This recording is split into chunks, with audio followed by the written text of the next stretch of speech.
नमस्कार दोस्तों, आप सभी को हमारे YouTube चैनल पे स्वागत है। आज हम इस मूवी के बारे में आपको इन्फॉर्मेशन देने वाले हैं। उसका नाम है काई थी और ये मूवी आपको किस OTT प्लेटफॉर्म पर, किस टेलीविजन चैनल पर देखने को मिलेगा, उसके बारे में भी एक जानकारी देंगे। तो चलिए शुरू करते हैं।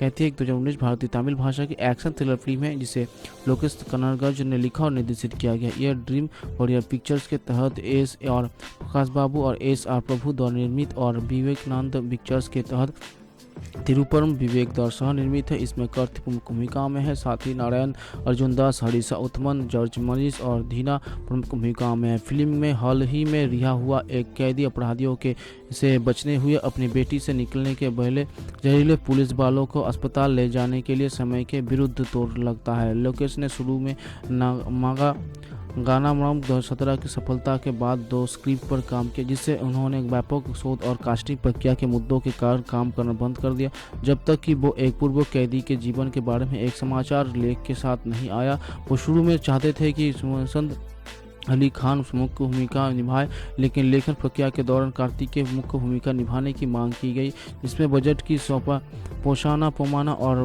बढ़ गया। प्रिंसिपल फोटोग्राफी दिसंबर 2018 में शुरू हुई और अगस्त 2019 में पूरी हो गई। फिल्म को पूरी तरह से रात में शूट किया गया था। शूटिंग के दौरान किसी भी दिन के सीक्वेंस के बिना ये एक गीत रहित फिल्म की, जिसका बैकग्राउंड स्कोर FCS खेती की दीवारी भर पर 25 अक्टूबर 2019 में रिलीज किया गया था। यह आलोचकों और दर्शकों से सकारात्मक समीक्षा के लिए खुला, जिसा पटकथा, प्रदर्शन, संगीत, स्कोर, सिनेमेटोग्राफी और एक्शन दृश्यों की प्रशंसा की सकारात्मक स्वागत के बाद फिल्म बॉक्स ऑफिस पर सफल हो गई, जिसने 2110 करोड़ के अधिक की कमाई की। फिल्म के अगस्त 2020 में अंतर्राष्ट्रीय भारतीय फिल्म सब टोरंटो IIFFT के आधिकारिक स्क्रीनिंग के लिए चुना गया था और इसने क्रमशः 2 आनंद विक्टन, 3 nerve Tamil film festival SIIMA और 4 जी सिने अवार्ड जीते थे। लोकेश द्वारा निर्देशित प्रकट 2020 में 22 में कहानी का अनुसरण किया जाता है। दोनों फिल्म के साथ नियोजित लोकेश सिनेमाटोग्राफिक यूनिवर्स LCU का हिस्सा बनने के साथ साथ कैथी 2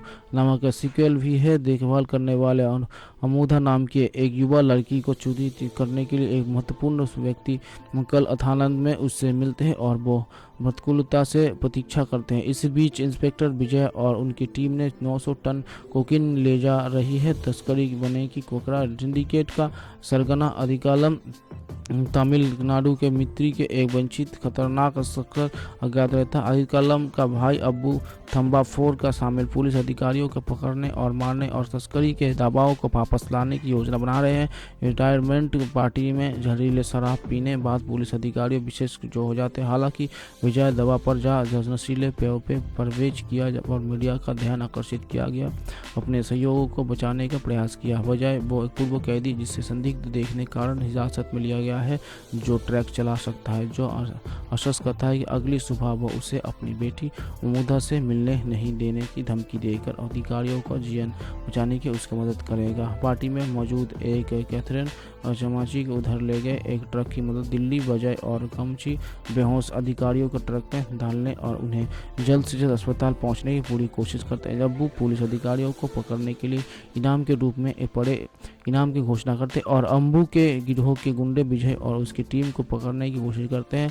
पलंगी एक भ्रष्ट पुलिस वाला जिसे फेस्टिवल राज नारकोटिक्स डिजाइन के जनरल हेड भर्ती किया गया, गिरोह के ट्रक के स्थान के बारे में जानकारी देते समय बेहोश होने का नाटक करता है।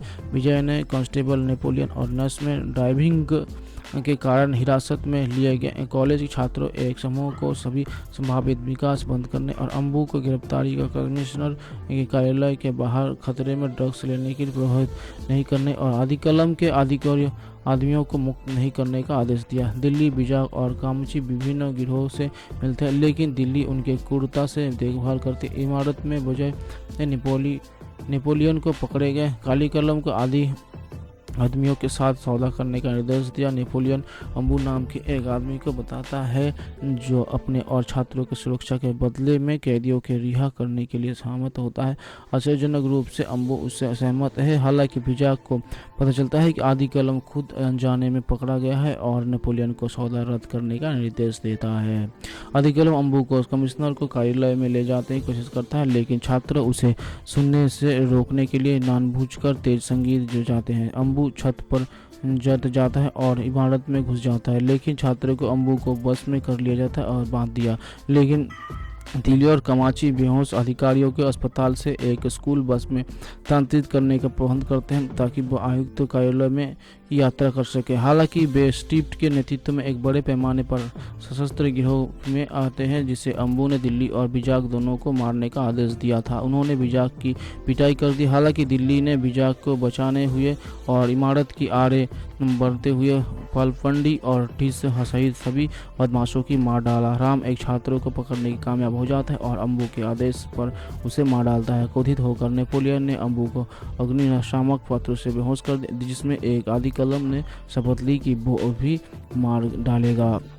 दिल्ली बिजाक और कामची बिल्डिंग में पहुंच गए। दिल्ली अकेले एक गुप्त मार्ग से इमारत से प्रवेश करती हैं और छात्रों को सड़क के माध्यम से भेजती है, जबकि वो नेपोलियन कोकीन जलाने जाते हैं। दोनों मंडलकर कक्ष में पहुंचते हैं और जब्त की गई M134 मिनी गन के देखकर हैरान रह जाते हैं। केवल दवाओं को जलाने के बजाय नेपोलियन ने सिंडिकेट के सभी सदस्यों को खत्म करने की योजना बनाई, जिसे भी गुंडों घुसने से वो होटल पर पहुंच जाता है। दिल्ली इमारत के बाहर राम और अंबू के गिरोह को मारने के लिए बंदूक का इस्तेमाल करते हैं और बिजाक को अपने विभाग से गुप्तचर मिलते हैं। स्टीफन राज पर अस्पताल ले जाता है। बिजाक दिल्ली के धन्यवाद दिया और उसे और उसकी बेटी को एक अच्छा जीवन देने का वादा किया। दिल्ली को परीक्षक अधिकारी तलिका मधुका को मौके पर लाते हैं और वे खुशी के आंसुओं से मिलते हैं।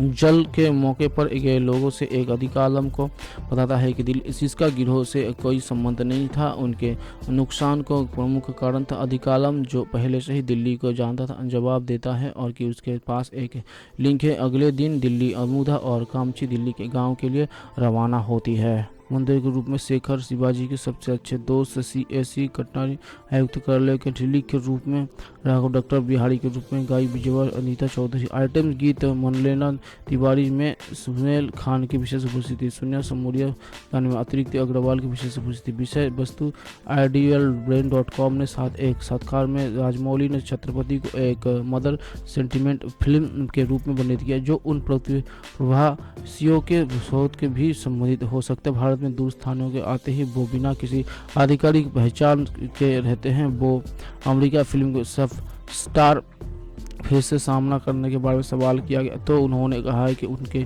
पिता भी विजेंद्र प्रसाद, जिन्होंने छत्रपति को लिखा था स्टार फेस, जिनने अप्रवासियों की सहसों के बिंदु से प्रेरित थे, लेकिन दोनों फिल्म के बीच कोई प्राकृतिक सामना नहीं किया था। फिल्म में MS करीबानी द्वारा रचित गीत 7 गीत था। तमिल फिल्म 1 में जुलाई 1992 के कंबांडू गीत गंडू सुधी ट्रैक का पुनः प्रयोग किया गया था, जिसे MM करवानी ने भी संगीतबद्ध किया गया है। गीत अग्नि अस्क्लाना जैक ब्रल द्वारा रचित वीडियो में गेम्स फॉर टेलीविज़न 2004 के मुख्य विशेष के प्रति था। हिंदू के एक समीक्षक ने महसूस किया कि हालांकि कथानक नियंत्रित था, उनकी पटकथा और निर्देशक के फिल्म के लिए चाल चली। GCP ने फिल्म को 2.5 रेट किया। लिखा और युवा एक्शन हीरो के साथ एक शानदार कास्ट स्टंट के लिए डिजिटल जादूगरी का एक डेज जोड़ी और अकल्पनीय स्क्रिप्ट को एक परिमाण के रूप में एक्वायर से पार्कोमिक हॉट पड़ोसी छत्रपति कुछ हद तक काम करते हैं। लंबे हैंडसम हंक प्रभाव के धन्यवाद। idealbrain.com के GD स्टाफ फेस और दीवार के साथ फिल्म की समानता देखी, लेकिन यार राय दी कि छत्रपति अपने दम पर खड़ा है। शिवागामी नाम की एक महिला एक शिशु के लेकर बृहस्पति राज्य के पास विशाल पर्वत के नीचे एक गुफा में बाहर निकलते। वो उसका पीछा कर रहे होते, सोनिका को मार देती और वो उग्र नदी को पार करने का प्रयास करती, लेकिन फिसल जाती है और कंटर में बह जाती है। डूबने से पहले वो बच्चे को ऊपर रखती है और भगवान शिव की प्रार्थना करती है कि वो का पता लगाने और उस व्यक्ति का वकील के बचाने की कोशिश करते हैं जिसमें उस दिन यू टर्न ले लिया है। जैसे ही कुछ दिन भी संदिग्ध नहीं लगता है, लेकिन केवल वकील की मौत का सामना करता है। लेकिन नील निकल और अपनी बालकनी से कूद जाता है और पुलिस और पर गिरने लगता है, जिसमें गायक और रचना जो रहते हैं। बाद में रचना फ्लाइट ओवर घायल हुए बेघर आदमी से फिरने की कोशिश करता है। इस बीच वो दो युवकों को यू टर्न का उल्लंघन करते हुए देखते हैं और इसके सूचना नायक दो हुए जो पहले असहमत होता है और ये नहीं मानता है कि वो मर जाएंगे। बाद में ये उन्हें एक पुराने पुलिस लॉकअप में बंद कर देता है और बंदे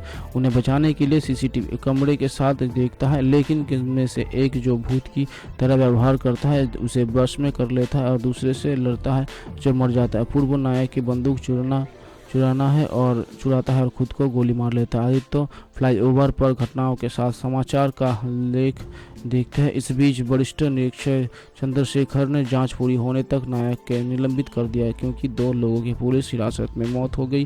चरण की फ्लाईओवर पर दुर्घटना के बारे में रिश्तेदार से बातचीत की। रिश्तेदार अपनी पत्नी माया के बेटी झांझरा के बारे में बताता है कि दोनों की फ्लाईओवर पर एक दुर्घटना में मौत हो गई। वो कहता है कि उसे पता चलता है कि जाहिर है माया और उसकी बेटी की मौत के लिए कौन जिम्मेदार है। दोषियों की मौत के असली कारण का पता लगाने का कई तरीके नहीं होने के कारण रचना खुद को यू टर्न लेती है और कुछ होने का इंतजार करती है। वो माया और उनकी बेटी झरना के सामने दिखती है जिनकी मृत्यु कंक्रीट की बाधाओं के कारण एक दुर्घटना में हो गई थी। उनके घर में माया और झरना प्रकट होने से उनके लिए रचना की मृत्यु का कारण बनता है। माया अपनी अलौकिक शक्तियों का उपयोग करते हुए रचना को मारने की कोशिश करते हैं, लेकिन चरना और उस व्यक्ति को खोजने का वादा करते हैं जो माया की मौत के लिए जिम्मेदार था। वो उठती है और नायक के घर जाती है जहां वे उसे यूटर्न मारने वाला लोगों की कुछ तस्वीर मिलती है। नायक की मदद